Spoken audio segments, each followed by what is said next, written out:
Officer Martinez pulled his patrol car slowly through the quiet residential street as snowflakes danced in his headlights. The winter storm had been relentless for 3 days, blanketing the small town of Millbrook in nearly 2 feet of fresh powder. Most residents had wisely stayed indoors, leaving the streets eerily empty except for the occasional snowplow.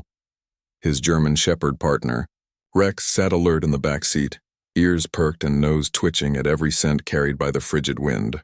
They had been patrolling the outskirts of town, checking on elderly residents and ensuring no one needed emergency assistance during the harsh weather. As they rounded the corner near the abandoned Westfield shopping plaza, Rex began whining and pawing at the car window. The dog's behavior was unusual. Rex was typically calm during routine patrols, but something had clearly captured his attention. "What is it, boy?" Martinez asked, slowing the vehicle to a crawl. He followed Rex's intense gaze toward a cluster of snow-covered benches near the old bus stop that hadn't seen service in over 2 years. At first glance, the scene looked like nothing more than wind-blown snow piled against the weathered wooden benches. But as Martinez squinted through the swirling flakes, he noticed something that made his blood run cold. There, barely visible beneath a thin layer of fresh snow, was what appeared to be a human form huddled against the bench. Martinez immediately radioed for backup and an ambulance before grabbing his flashlight and releasing Rex from the patrol car. The K9 bounded through the deep snow with purpose, his training kicking in as he approached the motionless figure. As Martinez trudged through the knee-deep drifts, his flashlight beam revealed the heartbreaking scene before him. A young woman, probably in her early 20s, sat slumped against the bench with her arms wrapped protectively around 2 small children. Her long dark hair was matted with ice crystals, and her lips had turned a frightening shade of blue. The woman's eyes fluttered open as the light hit her face, and she tried to speak but could only manage a weak whisper. Her breath formed small clouds in the freezing air as she attempted to tighten her grip on the 2 children, pressed against her chest. The little ones, a boy and a girl who couldn't have been more than 3 and 5 years old, were eerily still. Their small faces were pale, almost translucent, and their tiny hands were tucked deep inside their mother's worn winter coat. The woman had clearly been using her own body heat to keep them alive, sacrificing her own warmth in a desperate attempt to protect her babies. Rex circled the family, his training allowing him to assess the situation without interfering. The dog's warm breath created small clouds as he whined softly, sensing the urgency of the moment. Martinez could see the time was running out. Hypothermia had already set in and every second counted. "Ma'am, can you hear me?" Martinez called out as he carefully approached. "I'm Officer Martinez. We're here to help you and your children." The woman's eyes struggled to focus on his face. She tried to mouth words, but her jaw was too stiff from the cold to form coherent sounds. Martinez noticed her swollen belly beneath the thin jacket. She was clearly pregnant, which made the situation even more critical. The sound of approaching sirens echoed through the empty streets as backup and emergency medical services rushed to the scene. Martinez knew he needed to act quickly but carefully. Moving hypothermia victims too rapidly could cause dangerous heart rhythm problems, but leaving them in the cold any longer wasn't an option. He radioed the approaching ambulance crew with vital information about what they would find upon arrival. 3 victims, including a pregnant woman and 2 small children, severe hypothermia, unconscious minors, and an unknown length of exposure to sub-zero temperatures. As the first ambulance pulled up with lights flashing, Martinez gently placed his hand on the woman's shoulder. "Help is here," he whispered. "You did an amazing job protecting your babies. We're going to take care of all of you now." The woman's eyes filled with tears that immediately froze on her cheeks. She managed the faintest nod before her consciousness began to fade again. Martinez knew that her maternal instincts had likely saved her children's lives. But now it was up to the medical team to save all 3 of them. Rex sat obediently beside the family, his warm presence providing a small comfort in the bitter cold. The dog seemed to understand the gravity of the situation, remaining perfectly still as the paramedics prepared to begin their life-saving work. The snow continued to fall heavily around them, but hope had finally arrived, in the form of flashing lights and trained professionals, ready to fight against time and the elements to save this small family who had somehow ended up alone and defenseless against winter's harsh embrace. The paramedics moved with practiced efficiency as they assessed the 3 victims. Sarah Chen, the lead EMT, had seen hypothermia cases before, but never involving a pregnant woman and two small children simultaneously. The complexity of the situation required every ounce of her 15 years of experience. "Core temperatures are dangerously low," she called out to her partner, Mike Rodriguez, as they carefully lifted the little girl from her mother's arms. The child's body was limp, her breathing so shallow it was barely detectable. "We need to warm them gradually. Too fast and we could send them into cardiac arrest." The ambulance bay doors stood open as heated blankets and warming pads were prepared. Rex watched intently from a safe distance, his intelligent eyes tracking every movement of the medical team. Officer Martinez remained close, ready to assist however needed while documenting the scene for his report. The pregnant woman, later identified as Maria Santos, was carefully placed on a stretcher. At 24 years old, she was 28 weeks pregnant with her third child.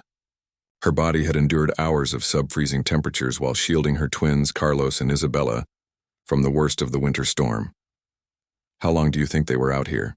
Sarah asked Martinez as they loaded the family into separate ambulances. The children required specialized pediatric warming protocols, while Maria needed immediate obstetric care to monitor the unborn baby's condition. Martinez shook his head grimly. "Could have been anywhere from 4 to 8 hours based on the snow accumulation.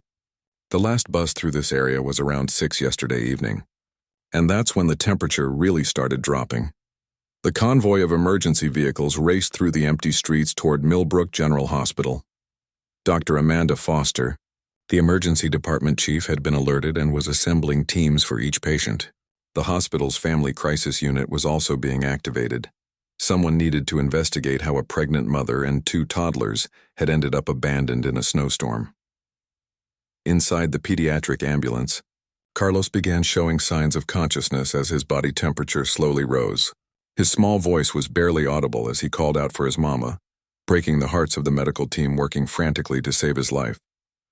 Isabella remained unresponsive, her condition more critical than her brother's. "We're losing her pulse," Mike called out from the adult ambulance carrying Maria. Her body had begun shutting down non-essential functions to preserve heat for her vital organs and unborn child. The fetal monitor showed a weak but steady heartbeat, giving the team hope that the baby had survived the ordeal.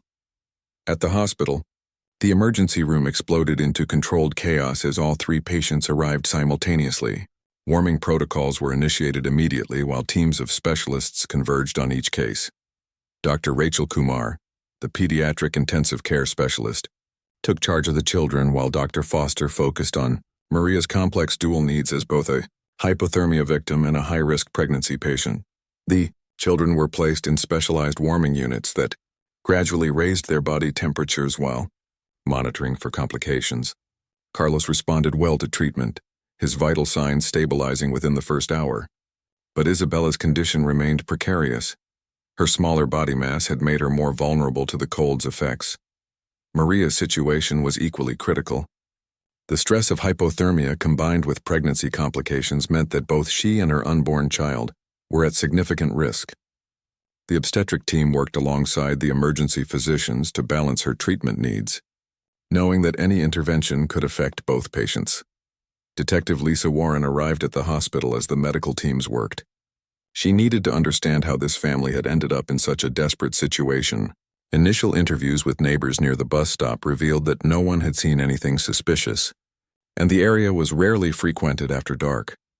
Social Services Coordinator Janet Mills reviewed the family's case file, which painted a picture of recent struggles. Maria was a single mother who had been working 2 jobs to support her children after their father disappeared 6 months earlier.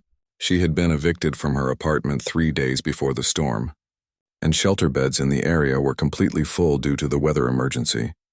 She probably thought the bus shelter would provide temporary protection until she could figure out her next move. Mills explained to Detective Warren, the storm was worse than forecasted, and she got trapped there with nowhere else to go. As the night progressed, medical teams fought to stabilize all 3 patients. The unborn baby's heartbeat remained steady, giving everyone hope. Carlos was showing remarkable improvement, his young body resilient enough to recover from the ordeal relatively quickly. Isabella's recovery would be longer and more uncertain, but her vital signs were gradually improving. Officer Martinez remained at the hospital, checking on the family's progress between his regular duties. Rex had returned to patrol, but the experienced K9 seemed subdued, as if he understood the gravity of what they had discovered. The dog's keen senses had literally saved 3 lives that night. Hospital social worker Patricia Reeves began making arrangements for the family's future care. Even if Maria and the children made full recoveries, they would need extensive support services. Housing, medical follow-up, and counseling would all be necessary to help them rebuild their lives after this traumatic experience. The local news media had gotten wind of the story, but hospital administrators were careful to protect the family's privacy, while acknowledging the heroic work of both the K9 unit and the medical teams. The community was already beginning to respond with offers of help, donations, and support for the Santos family during their recovery. Dawn broke over Millbrook General Hospital as medical teams continued their around-the-clock vigil over the Santos family. Maria had been unconscious for nearly 12 hours, her body working desperately to recover from the severe hypothermia while protecting her unborn child. The ICU monitors beeped steadily, showing gradual improvement but indicating she wasn't out of danger yet. Dr. Foster checked Maria's chart for the 3rd time that morning, noting the slow but encouraging progress. Her core temperature had risen to near normal levels, and the fetal monitor continued to show a strong, steady heartbeat. The unborn baby appeared to have survived the ordeal remarkably well, protected by Maria's body even as she sacrificed her own warmth and energy. In the pediatric wing, Carlos was awake and asking for his mother. The 3-year-old boy had responded exceptionally well to treatment, his young body bouncing back from the hypothermia faster than anyone had expected. Nurse Jennifer Walsh sat beside his bed, reading him stories and trying to keep him calm while child psychologist Dr. Emma Thompson observed his behavior for signs of trauma. "Mama cold," Carlos kept repeating, his small hands clutching a stuffed animal donated by the hospital auxiliary. "Isabella cold too." "Where Mama?" Isabella's recovery was progressing more slowly. The 5-year-old girl had suffered more severe hypothermia than her brother, and complications had developed during the night. Fluid had accumulated in her lungs, requiring careful monitoring and treatment to prevent pneumonia. Dr. Kumar had ordered additional warming treatments and was cautiously optimistic about her long-term prognosis. Detective Warren spent the morning piecing together the events that led to the family's desperate situation. Through interviews with Maria's former landlord and co-workers, she learned that Maria had been struggling financially since losing one of her jobs, when the restaurant where she worked closed unexpectedly.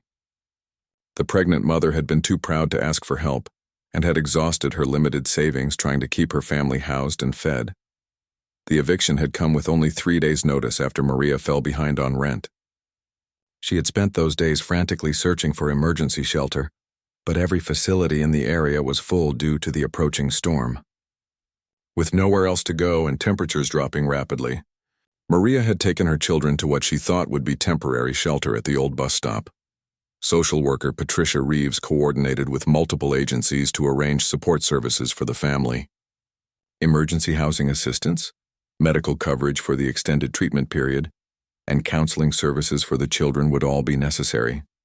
The state's Family Services Department was also investigating to ensure the children's safety once they were discharged. Local pastor Michael Rivera arrived at the hospital mid-morning.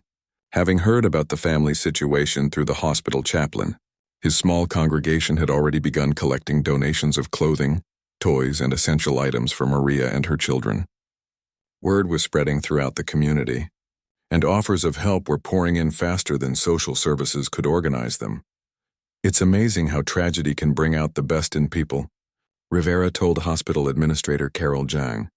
"We've had dozens of calls asking how they can help this family. Some people want to donate money, others are offering temporary housing, and several local businesses want to provide job opportunities for Maria once she recovers." Maria's condition took a positive turn around noon when she finally regained consciousness. Her first word was a whispered "babies," and tears streamed down her face when Dr. Foster assured her that all 3 of her children were alive and recovering. The relief was overwhelming, but it was quickly followed by anxiety about their future. "Where will we go?" Maria asked weakly, her voice still hoarse from the cold exposure. "I lost our apartment. I lost my job. I don't have anywhere to take my babies." Patricia Reeves sat beside Maria's bed, explaining the network of support that was already forming around her family. Temporary housing had been arranged through a local church, and several employers had expressed interest in offering her work once she was medically cleared. The community response had been so overwhelming that a special fund was being established to help with medical bills and living expenses during their recovery. Isabella showed significant improvement by afternoon, much to everyone's relief. Her lung function was stabilizing, and she was becoming more responsive to treatment. When the medical team felt it was safe, they arranged for a brief reunion between Maria and her children in the pediatric wing. The moment was emotional for everyone present. Carlos immediately climbed onto his mother's hospital bed, careful not to disturb the IV lines and monitors. Isabella, still weak but conscious, managed a small smile when Maria gently stroked her hair. For the first time in days, the family was together and safe. Officer Martinez stopped by during his evening shift, bringing Rex along for what had become an unofficial therapy visit. The German Shepherd's calm presence seemed to comfort the children, and Carlos giggled when Rex gently licked his hand. Even Isabella, still recovering from her ordeal, managed to pet the dog's soft fur. "Rex knew you needed help," Martinez explained to the children. "He's a very smart dog, and he made sure we found you and your mama." Dr. Kumar updated the family on their medical progress during evening rounds. Maria would need to remain hospitalized for at least another week to monitor the pregnancy and ensure no complications developed. The children would likely be discharged sooner, but they would need regular follow-up care to monitor for any lasting effects from their exposure to extreme cold. As night fell over the hospital, Maria lay awake thinking about how close they had come to losing everything. The guilt over putting her children in danger was overwhelming, but she was also filled with gratitude for the strangers who had saved their lives and were now helping them rebuild. The road ahead would still be challenging, but for the first time in months, Maria felt hopeful about the future. Her children were safe, her unborn baby was healthy, and an entire community had rallied around them during their darkest hour. News of the Santos family's rescue spread throughout Millbrook like wildfire, transforming a small town's quiet winter into a remarkable display of human compassion. By the third day after the rescue, local television station WML had picked up the story, and social media posts about the Snow Angels family were being shared across the state.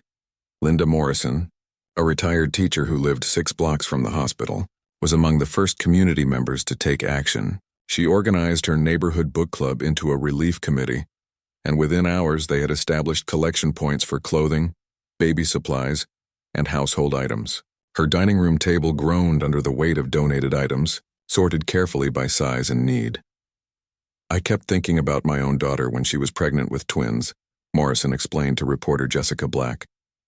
"I couldn't imagine being in Maria's situation, facing such impossible choices. We had to do something to help." The Millbrook Diner, where Maria had worked before the restaurant closure, became an unofficial headquarters for community organizing efforts.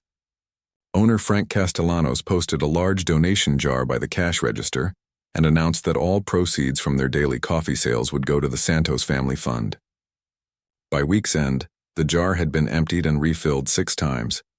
Dr. Elizabeth Harper, a local pediatrician who had consulted on Isabella's care, was moved to action by the family's story.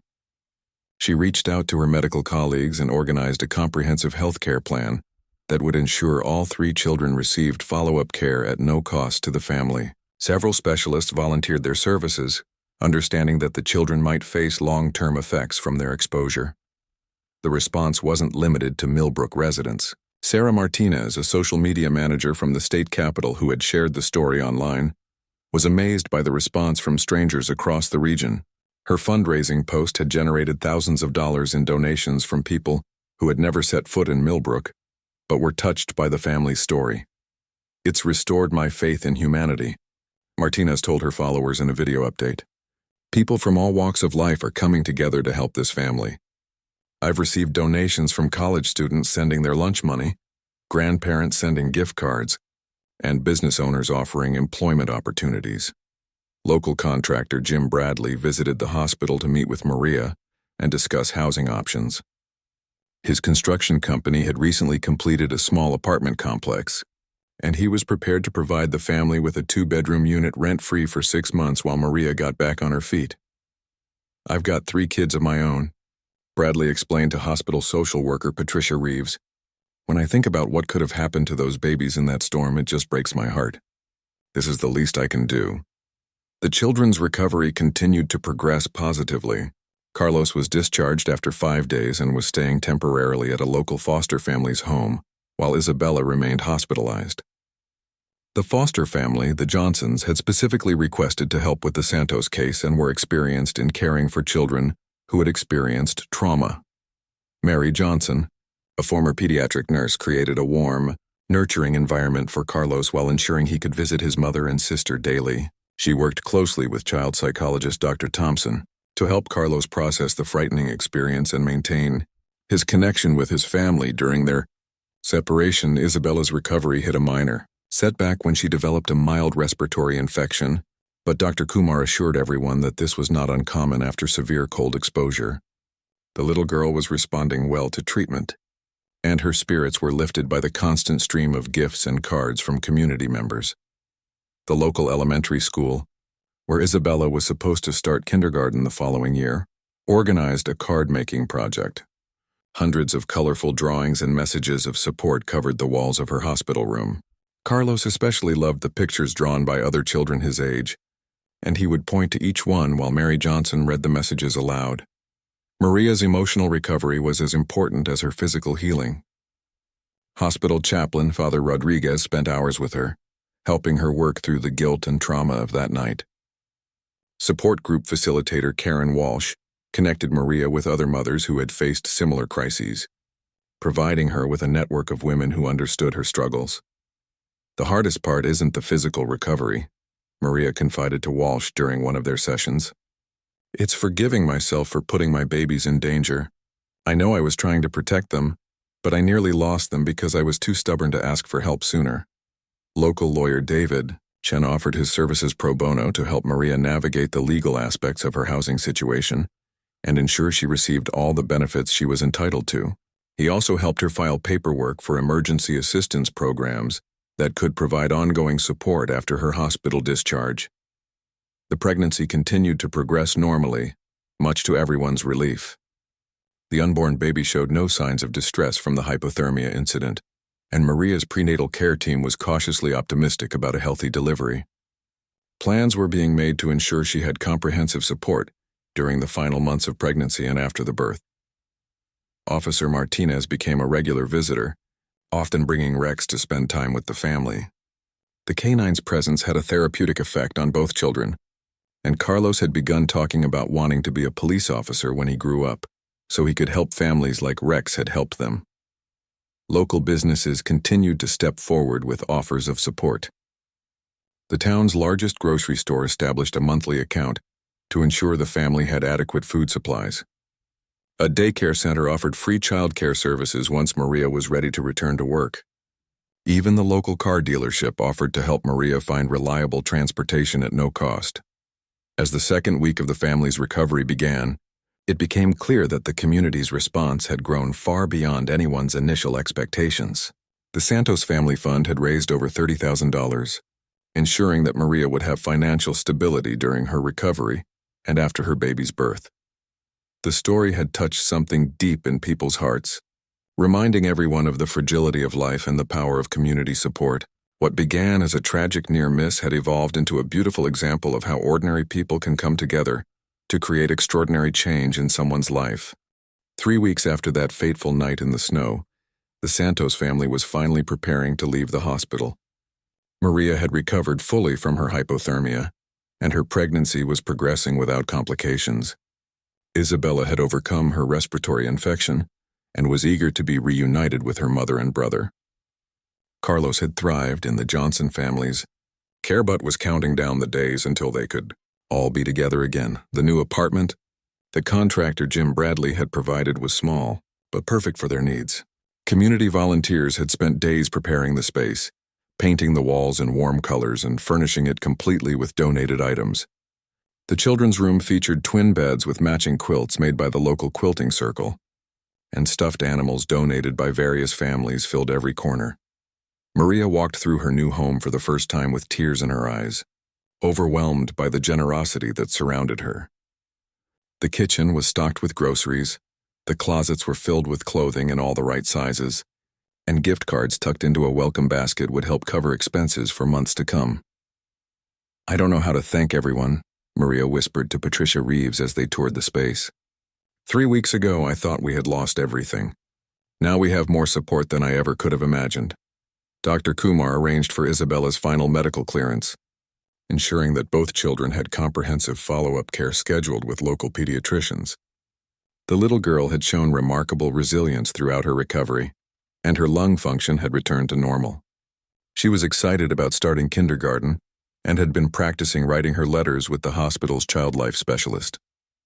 Carlos had adjusted well to the temporary separation from his family, but his joy at being reunited with his mother and sister was unmistakable. The 3-year-old boy had grown more independent during his stay with the Johnsons, learning to dress himself and helping with simple tasks around their house. Mary Johnson had become like a grandmother to him, and the family planned to maintain their connection long after the crisis had passed. Employment counselor Rachel Stevens had been working with Maria to identify job opportunities that would accommodate her pregnancy and childcare needs. Several local businesses had expressed genuine interest in hiring her, not out of pity, but because they were impressed by her work ethic and determination. A medical office needed a part-time receptionist who could work flexible hours, and the position offered health insurance benefits that would cover the family's ongoing medical needs. The transition wasn't without challenges. Maria struggled with anxiety about leaving the children even for short periods.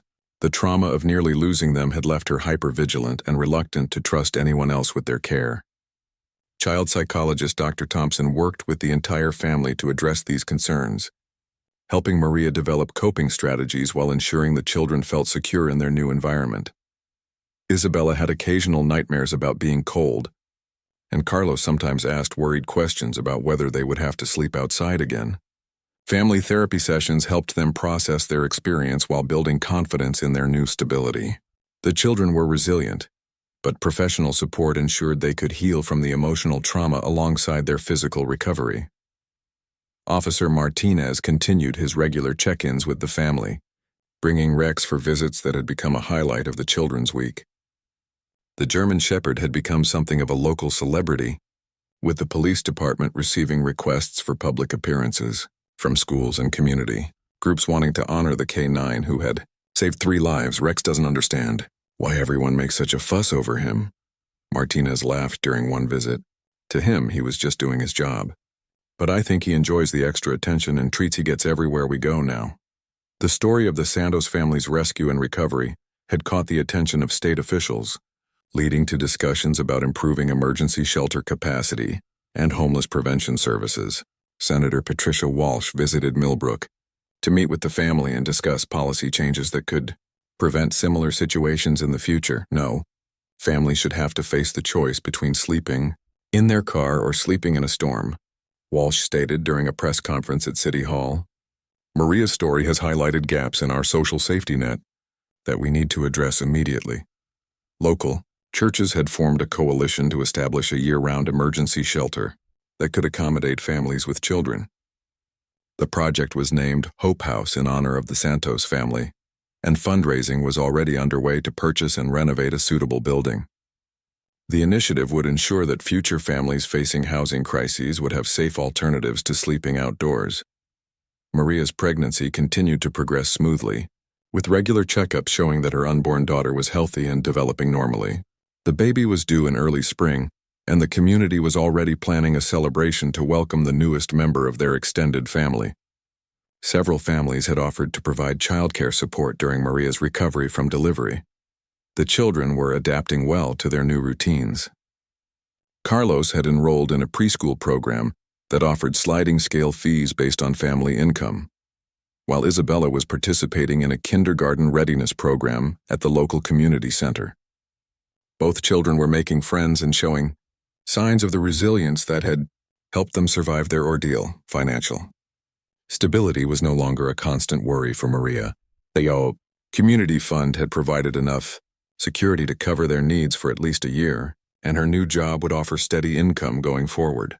More importantly, she had learned to accept help when it was offered, and to ask for support before situations became desperate. Social worker Patricia Reeves marveled at the transformation she had witnessed over the past month. The Santos family had gone from being homeless and facing a life-threatening crisis to being surrounded by a network of support that would help them thrive for years to come. What happened to this family was tragic, Reeves reflected, but the community's response has been nothing short of miraculous. They've not only survived their crisis but emerged stronger and more connected than ever before. As winter began to fade into early spring, the Santos family settled into their new normal. They attended community events where Maria was often recognized and thanked for bringing the town together. The children played in local parks where other parents would stop to ask about their well-being, creating connections that would last throughout their childhood. The experience had changed everyone involved, from the family themselves to the first responders who saved them, to the hundreds of community members who had offered support. It had reminded an entire town of the power of compassion and the importance of looking out for one another, especially during the darkest and coldest of times.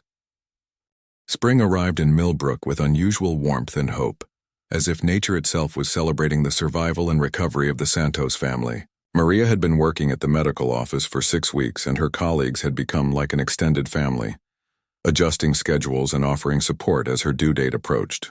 Her supervisor, Dr. Amanda Chen, had even rearranged the office layout to give Maria a more comfortable workspace during her final weeks of pregnancy. The children had blossomed in their new environment. Isabella had started kindergarten with enthusiasm, quickly making friends and impressing her teacher, Mrs. Davidson, with her artistic abilities and kind nature. The little girl often drew pictures of police officers and dogs, sharing the story of how Rex had saved her family with anyone who would listen. Her confidence had grown tremendously since those dark days in the hospital. Carlos had adapted to preschool life with typical 3-year-old energy and curiosity. His teacher, Miss Rodriguez, noted that he was particularly interested in helping classmates and seemed to have developed a strong sense of empathy beyond his years. The trauma of their experience had somehow deepened his compassion for others, and he often comforted children who were upset or scared. The apartment had truly become home for the family. Maria had learned to accept the kindness of her neighbors, who regularly checked on them and included the children in community activities. Mrs. Patterson from next door had become a surrogate grandmother, teaching Isabella how to bake cookies and reading bedtime stories when Maria worked late shifts. Officer Martinez and Rex continued their weekly visits, which had evolved from welfare checks into genuine friendships. Rex had an unusual bond with the children, seeming to remember his role in their rescue. The German Shepherd would often position himself protectively near the kids during visits, as if maintaining his guardian duties even in their safe home. "He's never quite the same after a rescue like that," Martinez explained to Maria during one visit. "Dogs remember the important moments, and I think Rex knows he did something special for your family." The community's support had evolved from emergency assistance to long-term investment in the family's future. A scholarship fund had been established for Carlos and Isabella's education, ensuring they would have opportunities for college regardless of their family's financial situation. Local business owners had created an informal mentorship network, offering Maria advice on career development and financial planning. Dr. Kumar had been monitoring Isabella's development closely, watching for any long-term effects from her severe hypothermia. The 6-month checkup revealed that the little girl had suffered no permanent damage from her exposure to extreme cold. Her lung function was perfect, her cognitive development was on track, and her physical growth showed no signs of being affected by the trauma. "She's a remarkable little girl," Dr. Kumar told Maria during the appointment. "Children are incredibly resilient, but Isabella's recovery has been exceptional. I think the love and support she's received has played a huge role in her healing." Maria's pregnancy entered its final phase with careful monitoring from her obstetric team. The baby girl, whom they had decided to name Hope in honor of their second chance at life, was developing normally and showed no signs of being affected by the hypothermia incident. The delivery was scheduled at Millbrook General, where the entire staff was invested in the family's continued well-being. The community was planning a baby shower that had grown into a town-wide celebration. Donations were pouring in for baby supplies, and several families had offered to provide meals and childcare support during Maria's recovery from delivery. Pastor Rivera was coordinating the efforts through his church, but the event had expanded to include members of every faith community in Millbrook. Detective Warren had completed her investigation into the circumstances that led to the family's crisis. Her report had been instrumental in securing additional funding for emergency housing services and had prompted changes in eviction procedures that would provide families with more time and resources before losing their homes. The case had become a model for other municipalities dealing with similar issues. Social worker Patricia Reeves had been promoted to supervisor of family crisis services, largely based on her exceptional work with the Santos case. She had developed new protocols for supporting families in emergency situations, ensuring that future cases would receive comprehensive, coordinated care from multiple agencies and community partners. The foster family who had cared for Carlos, the Johnsons, had maintained their connection with the Santos family and had become like extended relatives. Mary Johnson helped with childcare when needed, and her husband Tom had taught Carlos basic carpentry skills in his workshop. The bonds formed during the crisis had created lasting friendships that enriched both families' lives. Local media had followed up on the story several times, documenting the family's progress and highlighting the ongoing community support efforts. The positive coverage had inspired similar community response programs in neighboring towns, creating a regional network of support systems for families in crisis. Isabella's kindergarten class had adopted the local animal shelter as their community service project.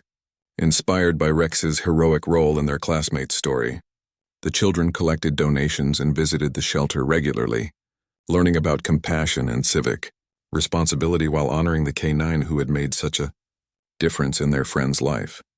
Maria had begun volunteering at the emergency shelter that was being established in honor of her family's experience.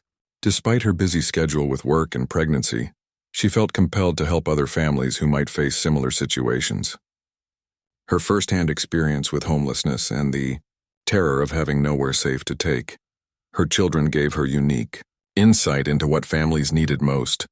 During their darkest hours, I know what it feels like to have no options, Maria explained to the shelter's planning committee. I want to make sure no parent ever has to choose between their pride and their children's safety the way I did. The shelter project had become a symbol of hope for the entire community.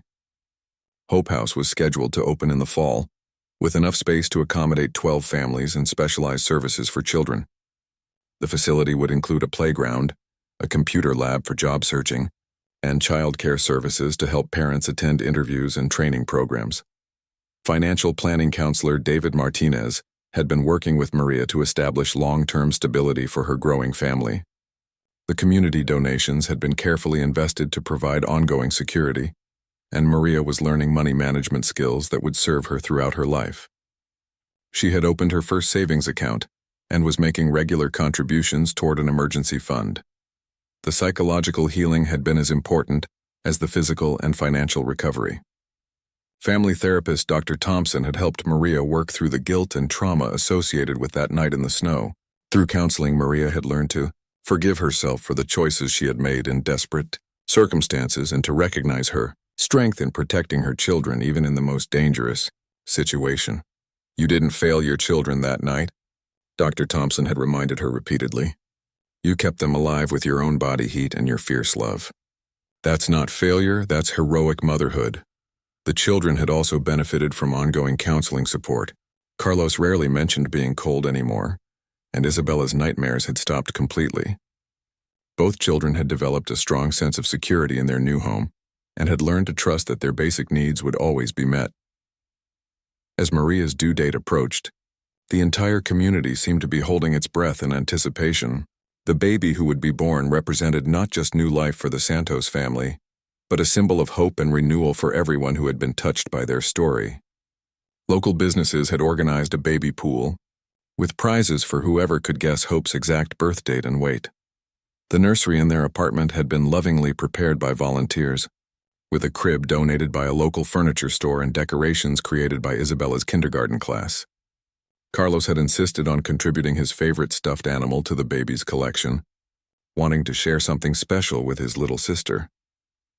Officer Martinez had arranged for Rex to receive a special commendation from the state police department for his role in the rescue. The ceremony would take place at the hospital where the family had recovered, bringing their story full circle. Rex would be the first K-9 in the region to receive such an honor for a civilian rescue.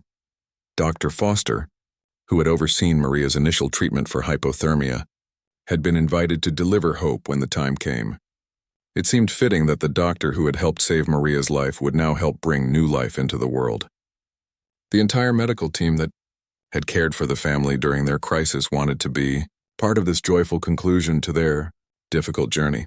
The approaching birth had given Maria time to reflect on how dramatically her life had changed in just a few short months. From a desperate mother facing homelessness and possible death, she had become a cherished member of a caring community with a stable job, a safe home, and a network of support that would last for years to come. Sometimes I wonder if that night in the snow was meant to happen, Maria confided to Patricia Reeves during one of their regular check-ins. Not because I wanted my children to suffer, but because it led us to this amazing community and these wonderful people who have become our family.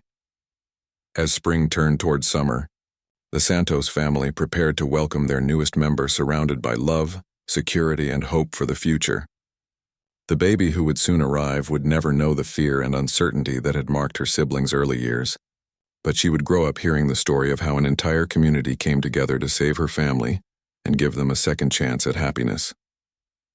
On a warm Tuesday morning in early June, Maria woke to familiar contractions that signaled the arrival of her daughter. Unlike the fear and uncertainty that had surrounded her pregnancy's beginning, this birth was anticipated with joy and celebration by an entire community that had invested their hearts in the Santos family's future. Dr. Foster and her delivery team were ready at Millbrook General Hospital, the same facility where Maria and her children had fought for their lives just 4 months earlier.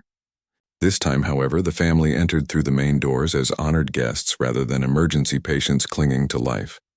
Isabella and Carlos waited in the family lounge with Mary Johnson, who had become their honorary grandmother. The children were excited but nervous about meeting their baby sister, having spent weeks preparing by drawing pictures and practicing being quiet around babies. Carlos had wrapped his favorite toy car in tissue paper as a gift for hope, insisting that babies needed toys too.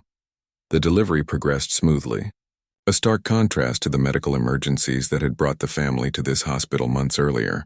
At 2:47 p.m., Hope Maria Santos entered the world with a strong cry that seemed to announce her determination to thrive, despite the circumstances surrounding her conception and early development. "She's perfect," Dr. Foster announced as she placed the healthy baby girl in Maria's arms. 7 pounds, 2 ounces of pure miracle.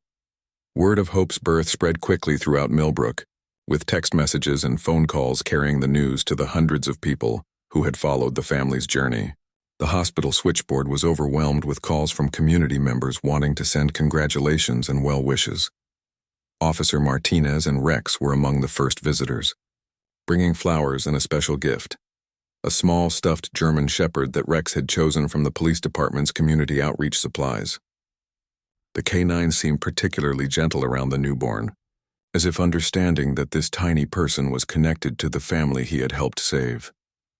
"Rex has never been this calm around a baby," Martinez observed as the dog sat perfectly still beside Maria's hospital bed. "It's like he knows Hope is special." The community baby shower that had been planned for the following week was moved to the hospital cafeteria, transforming the sterile space into a celebration venue filled with balloons, gifts, and dozens of well-wishers. Local bakery owner Susan Chen had donated a 3-tier cake decorated with snowflakes and spring flowers, symbolizing the family's journey from winter desperation to spring hope. Isabella and Carlos were finally allowed to meet their sister, a moment that brought tears to the eyes of everyone present. Isabella gently touched Hope's tiny hand and whispered, "Hi, baby sister. I'm Isabella, and I'll always keep you safe." Carlos proudly presented his wrapped toy car, explaining to the newborn that it was very fast and would help her get places quickly when she was bigger. The children's reactions reassured the hospital staff and family counselors who had been monitoring their adjustment. Both older children showed no signs of jealousy or regression, instead displaying the protective instincts and mature empathy that had developed during their own recovery process. Pastor Rivera conducted an informal blessing ceremony in Maria's hospital room, attended by representatives from multiple faith communities that had supported the family. The diverse gathering reflected the way the Santos family's story had brought together people from all backgrounds in a shared mission of compassion and support. Local newspaper editor Tom Bradley, coincidentally the brother of contractor Jim Bradley who had provided their apartment, interviewed Maria about her feelings surrounding Hope's birth. The resulting article, titled "From Snowbank to Sunshine, A Family's Journey of Survival and Community Love," would become the most read story in the paper's 50-year history. "I used to think I had to handle everything alone," Maria told Bradley during the interview. "That night in the snow, I learned that sometimes accepting help isn't weakness, it's wisdom. This baby is being born into a community that has already shown her what love looks like." Dr. Kumar visited to check on the family and was amazed by the contrast between this joyful scene and the desperate situation she had encountered months earlier. Isabella's bright laughter as she helped count Hope's tiny fingers was a far cry from the silent, unconscious child who had arrived nearly frozen in the emergency room. The baby's birth coincided with the groundbreaking ceremony for Hope House, the emergency family shelter named in honor of the Santos family. Mayor Patricia Williams had coordinated the timing deliberately, wanting to celebrate both the personal hope represented by the new baby and the community hope embodied by the shelter project. Social worker Patricia Reeves attended Hope's birth in her capacity as the family's ongoing case coordinator, but her tears of joy had nothing to do with professional duty. She had watched this family transform from victims of circumstance into symbols of resilience and community strength, and Hope's healthy arrival felt like a personal victory. The medical team that had saved Maria and her children during the hypothermia crisis gathered in the hallway outside her room, sharing stories and marveling at the complete transformation of their patient's circumstances. Nurse Sarah Chen, who had worked frantically to warm the near-frozen family, now watched as Maria glowed with health and happiness while nursing her newborn daughter. Financial counselor David Martinez stopped by with final paperwork establishing Hope's college fund, which had been seeded with donations from the ongoing community support campaign. The baby girl would have educational opportunities secured before she was even 24 hours old, a testament to the community's investment in the family's long-term success. As evening approached, the celebration began to wind down, but the warmth and love in Maria's hospital room remained palpable. Hope slept peacefully in her mother's arms while Isabella and Carlos dozed in chairs beside the bed. Exhausted from the excitement of becoming big siblings, Maria looked around at the faces of the people who had become her chosen family, medical professionals who had gone beyond their duties, community members who had opened their hearts and wallets, and children who had found joy and resilience despite experiencing trauma at such young ages. The journey from that terrifying night in the snow to this moment of pure happiness had been difficult, but it had also revealed the extraordinary capacity for human kindness and community support. Hope's arrival represented not just the newest member of the Santos family, but the living symbol of what could happen when people chose compassion over indifference and action over apathy. As the hospital settled into its quiet evening routine, Maria whispered to her sleeping daughter about the community that had already embraced her, the siblings who would protect her, and the future filled with possibilities that lay ahead. Hope Maria Santos had been born into more than just a family. She had been born into a legacy of love, resilience, and the unshakable belief that no one has to face life's storms alone.